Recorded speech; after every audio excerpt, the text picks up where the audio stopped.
Hello students. So ఇప్పుడు మనం group 1 mains syllabus చూద్దాం. టీఎస్పిఎస్సిది. సో ఫస్ట్ వచ్చేసి మనకి జనరల్ ఇంగ్లీష్ క్వాలిఫైయింగ్ టెస్ట్ ఉంటుంది. టోటల్ 3 hours ఉంటుంది, 150 marks. So next paper 1 general essay. So దీంట్లో మొత్తం social issues, economic growth, politics, culture, science and technology, education and human resource development, ఇవన్నిటిపైన questions ఉంటాయి. 3 hours 150 marks. తర్వాత paper 2 వచ్చేసి history, culture and geography.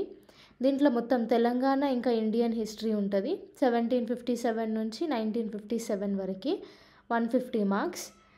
Next వచ్చేసి Indian society, constitution and governance, ఇది 150 marks. Paper 4 వచ్చేసి economy. So Indian economy, Telangana economy, ఇంకొకటి environmental ఇష్యూస్కి సంబంధించినవి. ఇవి వచ్చేసి 150 మార్క్స్. సో ఇక్కడ మీకు కరెక్ట్గా ఇవి పాయింట్స్ లాగా పెట్టి చూపిస్తున్నారు కదా, ఫస్ట్ పాయింట్, సెకండ్ పాయింట్ అనేసి. సో దీనిపైన ఎక్కువ ఫోకస్ చేయండి, ఎందుకంటే ఇది మొత్తం ఒక 50 మార్క్స్. నెక్స్ట్ ఇది మొత్తం 50 మార్క్స్, ఇదంతా 50 మార్క్స్ లాగా ఉంటుంది. Okay. Next economy and development, India and Telangana economy, తర్వాత ఎన్విరాన్మెంటల్ ఇష్యూస్. పేపర్ 5 వచ్చేసి సైన్స్ అండ్ టెక్నాలజీ ఇంకా డేటా ఇంటర్ప్రిటేషన్. సో ఇవన్నీ కలిపి 150 marks. So role and impact of science and technology questions వచ్చేసి 50 మార్క్స్ వస్తాయి. Modern trends in application of knowledge of science వచ్చేసి 50 marks వస్తాయి. Data interpretation 50 మార్క్స్కి వస్తాయి. నెక్స్ట్ పేపర్ 6 వచ్చేసి Telangana movement and state formation. So idea of Telangana నుంచి ఒక 50 marks, mobilisation phase ఒక 50 marks, towards formation of Telangana state వచ్చేసి 50 మార్క్స్. సో ఇట్లా మనకి మార్క్స్ డిస్ట్రిబ్యూషన్ అనేది ఉంటుంది.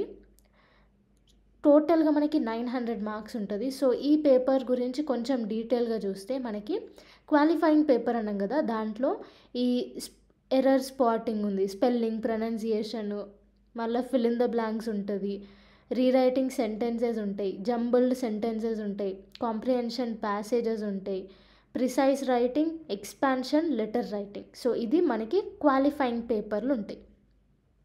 సో ఇది లైట్ తీసుకోవద్దు, ఈ పేపర్ 10th స్టాండర్డ్లోనే ఉంటుంది, కానీ ఇది క్వాలిఫైయింగ్ పేపర్ అని మాత్రం గుర్తుపెట్టుకొని చదవండి. నెక్స్ట్ పేపర్ 1 వచ్చేసి general essay. So contemporary issues మొత్తం, ఇంకా current affairs, polity, governance, science and technology పైన ఫోకస్ అయి ఉంటుంది. Next paper 2 history, culture and geography. So ఇక్కడ మనం గమనించాల్సిన విషయం ఏంటి అంటే, history and culture of India with special reference to modern period 1757 నుంచి 1947 వరకు. సో ఓవరాల్గా మనము ఎక్కువ మోడర్న్ పీరియడ్ పైన ఫోకస్ చేయాలి, అది కూడా 1757 నుంచి 1947 వరకు.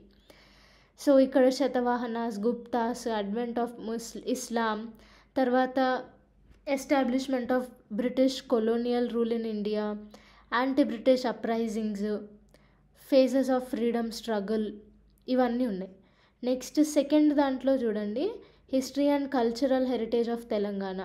సో ఇది మొత్తం ఇంకా establishment of Asaf Jahi dynasty, socio cultural awakening, ఇవన్నీ. Next geography of India and Telangana, ఇది వచ్చేసి ఎల్నినో, లానినో, మొత్తం ఇంకా అన్ని కాన్సెప్ట్స్ ఇందులో కవర్ అయిపోతాయి. సో స్పెషల్గా మీరు కాన్సెప్ట్ వైజ్ చదవండి. గ్రీన్ రెవల్యూషన్, ఆ టాపిక్ చదివి పెట్టుకోండి. ట్రెండ్స్ ఇన్ అగ్రికల్చర్, దీనికి సంబంధించి తెలంగాణలో ఏమేమి స్కీమ్స్ ఉన్నాయి, ఏమేమి పాలసీస్ తీసుకొని వచ్చారు, అవన్నీ మీరు ఒక రిపోర్ట్స్ అవన్నీ సైడ్కి పెట్టుకుంటే మెయిన్స్ ఆన్సర్ రైటింగ్కి చాలా పనికొస్తుంది. So extent of Hyderabad state, geographical extent అడుగుతున్నారు, అగ్రికల్చర్, అర్బనైజేషన్, ఇవన్నిటిపైన మనం ఫోకస్ చేసి చదవాలి. Paper 3 Indian society, constitution, governance. So polity పైన, సొసైటీ పైన ఎక్కువ ఫోకస్ చేసి ఉన్నాయి. So social movements, social policies, programmes కూడా ఉన్నాయి. సో ఇది ఇంకా కరెంట్ అఫైర్స్కి లింక్ చేస్తూ చదువుకోవాలి. సో ఇదంతా పాలిటీ, ఇదంతా గవర్నెన్స్. సో ఇక్కడ చూడండి, ఈ మనకి గవర్నెన్స్లో ethical and values of administration, neutrality of civil services, ఇవన్నీ కూడా ఉన్నాయి. నెక్స్ట్ పేపర్ 4కి వస్తే ఎకనామీ అండ్ డెవలప్మెంట్. ఇదేం చెప్తుంది, మొత్తం ఇండియన్ ఎకనామీ ఇంకా తెలంగాణ ఎకనామీ, ఇంకొకటి ఎన్విరాన్మెంటల్ ఇష్యూస్ పైన కూడా ఫోకస్ చేస్తున్నాయి. సో మీరు ఒకవేళ ఎకనామీ చాలా కష్టంగా ఉంది, చదవలేకపోతున్నా అంటే ఇట్లాంటి సిచ్యువేషన్స్ ఉన్నప్పుడు ఫస్ట్ ఇదంతా కంప్లీట్ చేయండి. ఇదంతా కంప్లీట్ చేస్తే మీకు 50 మార్క్స్ కవర్ అవుతాయి.